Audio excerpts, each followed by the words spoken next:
je pense que vous avez tous été touchés, émerveillés par ce documentaire et par Germaine Thion. Moi, j'adore cette phrase que lui écrit sa mère, où elle dit qu'elle lui a confié une petite enfant qui est en elle et qu'elle doit la garder intacte. Et je trouve que justement, elle garde cet émerveillement constant, cette curiosité envers les autres et cet humour qui, je pense, a dû beaucoup vous toucher. Donc à mes côtés, vous pouvez reconnaître Augustin Barbara, qui figurait donc dans le film, qui n'a pas pris une seule ride depuis.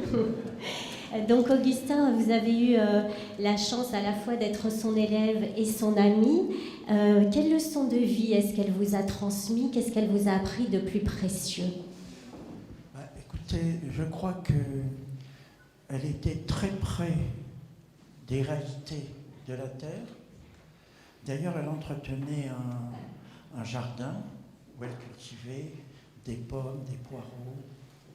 Et puis quelquefois, il fallait que je retarde mon départ pour qu'elle me donne des poireaux. C'est-à-dire que c'est quelqu'un qui est très près des réalités et qui est aussi féministe, mais pas idéologue. C'est-à-dire c'est à partir des faits, les répartitions entre les hommes et les femmes, la famille et les enfants, et elle partait, et elle nous dit, pour comprendre le monde, il faut comprendre le matériel du quotidien. Et ça, c'est quelqu'un en même temps qui est très lucide, qui a la vertu du discernement. Elle n'est pas dans les amalgames, par exemple, sur ce qu'elle dit des musulmans, ce qu'elle dit des Français d'Algérie, les pieds noirs. Là, elle publie aussi des textes qui révisent un peu la façon de considérer de façon caricaturale les gens d'Algérie, les pieds noirs, et elle dit carrément que oui, il y a un grand colonna qui exploite de façon injuste les Algériens, mais qui exploite aussi d'une autre façon les pieds noirs, qui sont des immigrés en grande majorité venant d'Espagne, de Malte, de Sicile, d'Arménie.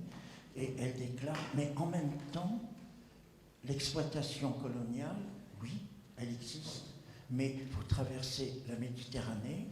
Et elle dit, mais il y a des industriels à Grenoble, à Lyon, qui exploitent, qui soupaient des Algériens qui vivent dans des taudis.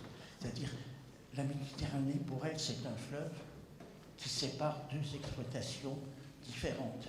Et là, elle nous donne aussi, je dirais, une leçon d'exactitude, etc. Alors, je peux dire quand même une chose, c'est que vous entendez une chanteuse que j'ai découverte qui s'appelle Marcunda Ores, qui est aussi une Chaouia et qui vit en France, à Paris, et qui publie un roman. Alors, ce film, c'est même pas 1 heure, mais on a tourné 34 heures. Donc, et on a l'ambition d'en faire un deuxième si on a des fonds. Voilà. Allez. Alors Augustin Barbara, vous la décrivez comme une intellectuelle qui a les pieds dans la boue. Ces pieds dans la boue, justement, elle le fait lors de cette première mission en Algérie qu'on découvre à travers le film notamment. Qu'est-ce que ça lui a appris? Pourquoi ça a été vraiment une expérience fondatrice pour elle? En quoi est-ce que ça a changé sa vision des hommes et de la vie? Écoutez, d'abord, elle va de 34. Bon, il faut dire qu'elle a suivi les premiers cours d'ethnologie par Marcel Mauss, qui est le fondateur d'ethnologie en France, dans le monde, et qui l'a envoyé en mission dans les Aurès, en obtenant une bourse d'un organisme scientifique britannique. Vous voyez? Donc, elle fait des missions, elle écrit, elle étudie la population, et après, quand elle rentre en France, 1 mois avant l'appel du général de Gaulle, et elle écoute le discours de Pétain, et là, elle décide de créer un des premiers réseaux de résistance en France, le réseau du Musée de l'Homme. Elle a été trahie, donc elle est partie avec sa mère, d'abord en prison à la santé, et après au camp d'extermination de Ravensbrück, où sa mère est morte en chambre à gaz. Et dans le camp, elle nous le dit dans le film, elle fait l'ethnographie du camp, et avec sa méthode qu'elle a acquise dans les Aurès, et elle examine l'exploitation des femmes par les seigneurs, ce qu'elle appelle l'argent, etc. Et elle crée dans le camp une animation pour donner du courage aux femmes qui sont là, et elle crée une opérette, Vers Furbar aux enfers, par le rire et la dérision, défier la mort et les nazis. Bon, et puis son petit carnet, écrit à la main, a été sauvé au dernier moment quand elles ont été libérées par la Croix-Rouge suédoise. Il y a eu un accord avec la Croix-Rouge suédoise qui a libéré les Françaises. Et dans ce camp, elle rencontre aussi Geneviève Antonius de Gaulle, qui elle aussi va rentrer au Panthéon, et aussi la petite sœur de Simone Veil, la femme ministre, qui est décédée il y a 4 mois. Donc tout ça, c'est une solidarité entre femmes qui reste encore, vous voyez, parce qu'elles ont créé une association. Et puis nous-mêmes, nous avons créé une association, Association Germaine Tillon. J'ai déposé des papiers sur cette association, vous pouvez la consulter sur Internet. Il y a énormément de richesses, si vous voulez. Et le président, c'est Todorov. Et on est une dizaine de fondateurs au conseil d'administration. Elle a cette phrase sur Ravensbrück que je trouve magnifique. Elle dit « C'est en Europe que j'ai découvert la sauvagerie », parce que c'est vrai qu'on a tendance à dire que les autres civilisations sont des sauvages. Mais quelle est sa notion alors d'humanité? Qu'est-ce que ça signifie pour elle, rester humaine, même dans les pires conditions? Si vous voulez, elle nous dit souvent la question du dialogue et la politique de la négociation. Dans le film, vous avez vu un livre, Algérie, en 1957. En 1957, elle écrit ce livre en disant « Il faut arrêter la guerre d'Algérie, il faut tout de suite négocier ». Et sans qu'elle soit au courant, il y a une édition américaine qui paraît aux États-Unis, et la préface en langue anglaise est d'Albert Camus. Et Albert Camus dit, presque textuellement, s'il y a un seul livre à lire, c'est celui de Germaine Tillon, parce qu'elle sait ce dont elle parle. Et là, on voit aussi à travers elle l'opposition qui est entre Camus et Sartre. Sartre écrit dans la préface des Damnés de la Terre, qui est presque une anthologie de la violence. Quand des paysans algériens ont une arme, c'est leur humanité, il faut tuer. C'est écrit, et il dit même à un certain moment que quand on tue un colon européen, on fait une pierre de coups, un homme mort et un homme libre. Voilà. Et autre chose, à un moment, elle fait arrêter les attentats contre les civils, et il y a des textes qui paraissent dans la presse, et à un moment, l'Express publie en disant que c'est Germaine Tillon. Eh bien, il y a une phrase de quelqu'un qui est très connu et qui dit « Nous allons dîner chez Marie-Claire et nous tenons, avec Lanzmann et Post, on met en pièces l'article de Germaine Tillon que nous prenons pour une saloperie. » Et tout le monde n'est pas parfait. C'est Simone de Beauvoir qui écrit ce texte. Voilà. Alors, cela ne veut pas dire que Simone de Beauvoir, à travers ces phrases, vous la définir, mais on voit là une opposition entre deux logiques sur la violence. C'est-à-dire la fin justifie les moyens, qui était celle de Sartre, et ce n'était pas la même philosophie. Et Germaine Tillon a sauvé des vies d'Algériens et de Français avec Albert Camus. Et quand on dit d'Albert Camus qu'il a choisi la justice, il a choisi sa mère et non la justice, cette phrase est tronquée. vous pouvez la découvrir dans le discours de Suède, dans la postface. Et en fait, il a le prix Nobel, il fait son discours qui est très beau, sur l'intellectuel, sur l'artiste. Et le lendemain, il va voir les étudiants à l'université de Stockholm. Et là, il fait une conférence et après, il y a des questions. Donc, il répond aux étudiants.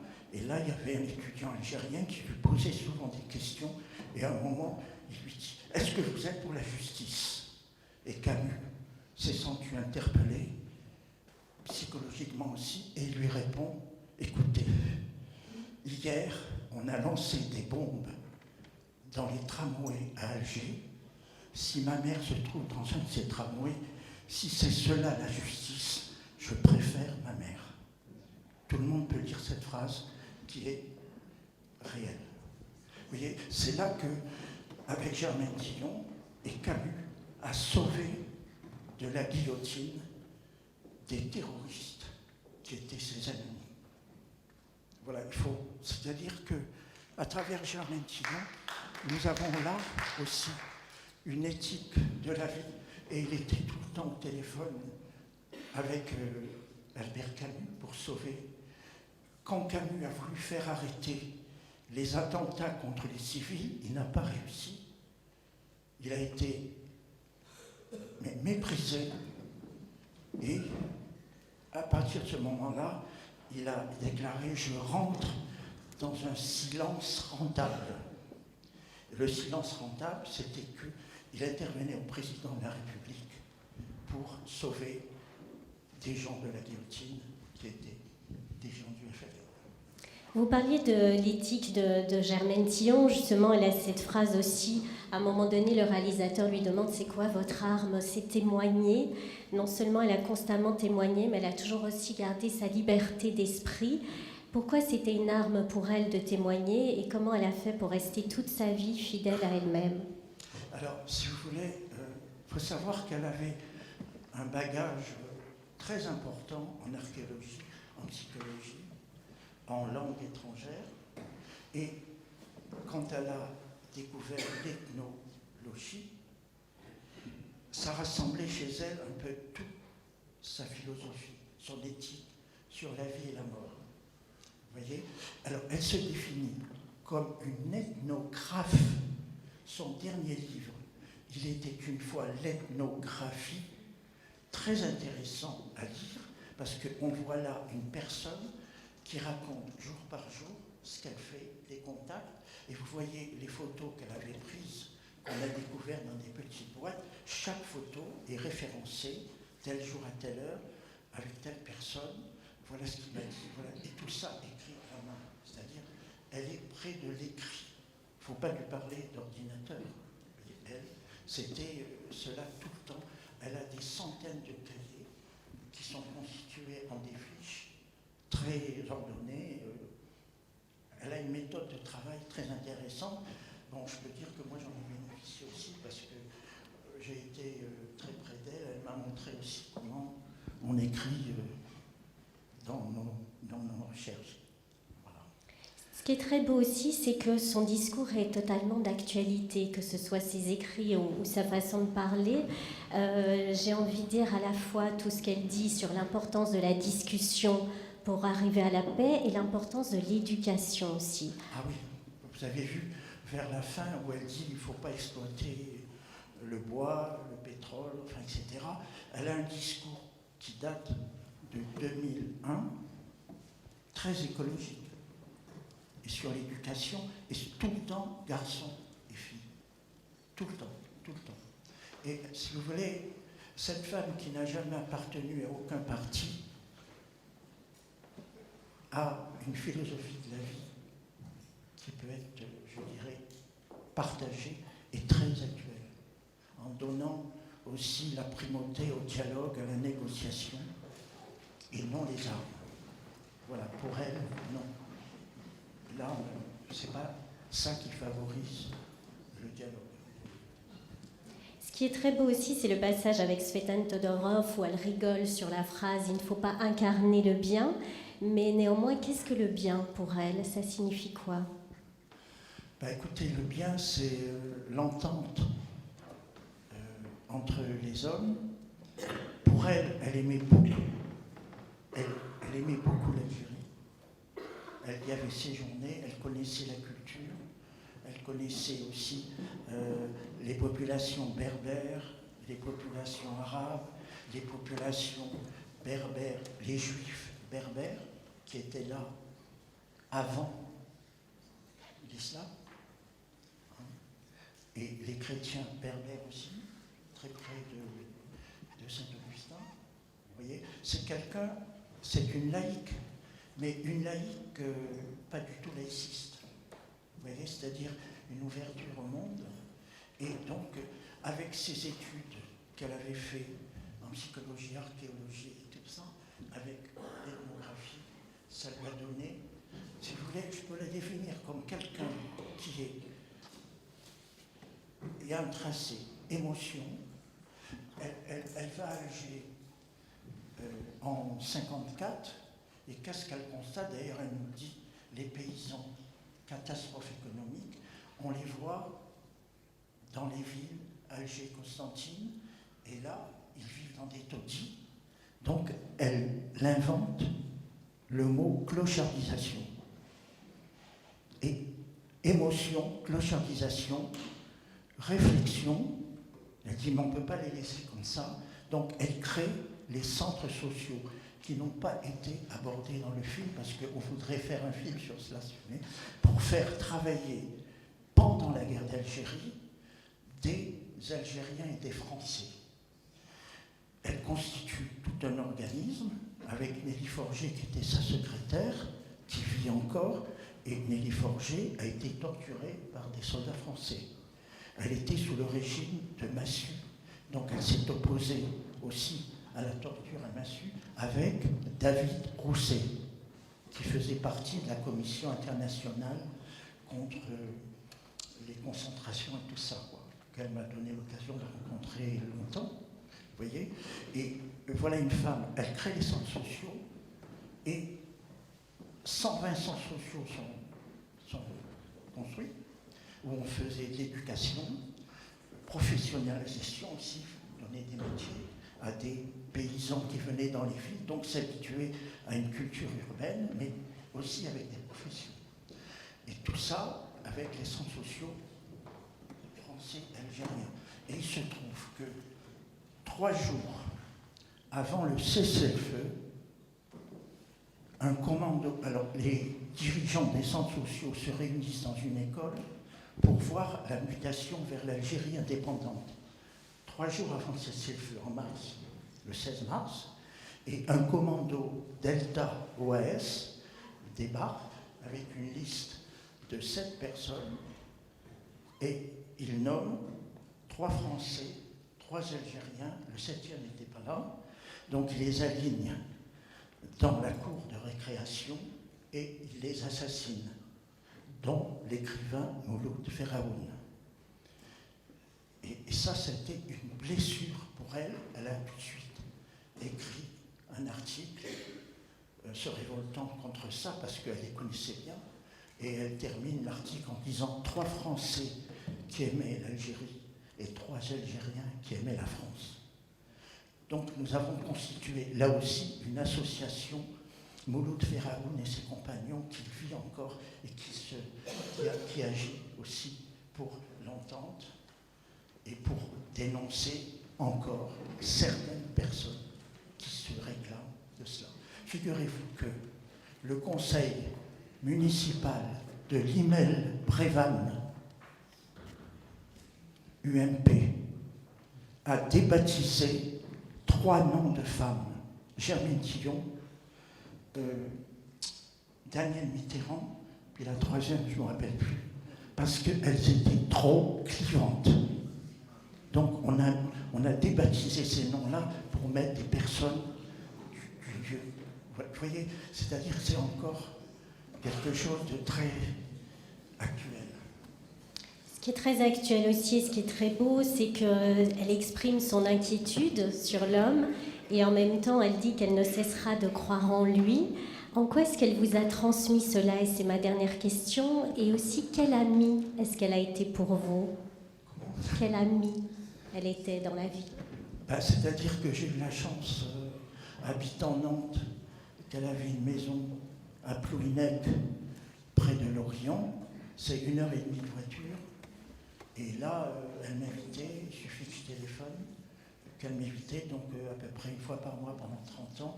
J'ai eu la chance de déjeuner avec elle. Elle m'invitait parce qu'elle me disait il faut que vous rencontrez David Rousset. Donc, mais c'est vrai que j'ai eu cette chance-là. Donc je veux aussi, à travers cela, la partager avec d'autres. Et puis, je vous incite à lire aussi Le Harem et les cousins. Et là, vous aurez en détail sa théorie sur le mariage paléolithique et le mariage néolithique. Pour cela, elle a été félicitée par Claude Lévi-Strauss en disant que c'est une découverte que lui n'avait pas faite et que c'est elle qui l'avait faite. Et c'est très actuel, actuellement, si vous voulez, ces questions-là, aussi avec l'immigration, avec l'islam et l'islamisme intégriste dont tout le monde est au courant actuellement. Et là aussi, il ne faut pas faire d'amalgame, mais c'est très réel et on ne doit pas se désintéresser de ce qui se passe. Il ne faut pas penser que c'est encore étranger, mais parce qu'il y a des islamistes aussi politiques dans notre pays. Et il ne faut pas non plus tomber dans l'amalgame du Front National. Merci beaucoup en tout cas pour ce partage. J'imagine que vous avez également beaucoup de questions à poser, mais comme nous devons évacuer la salle, ce que je vous propose, c'est comme Augustin Barbara reste évidemment parmi nous, que vous le rencontriez à l'extérieur, comme ça il pourra vous raconter encore 1001 choses. Merci beaucoup en tout cas. Merci.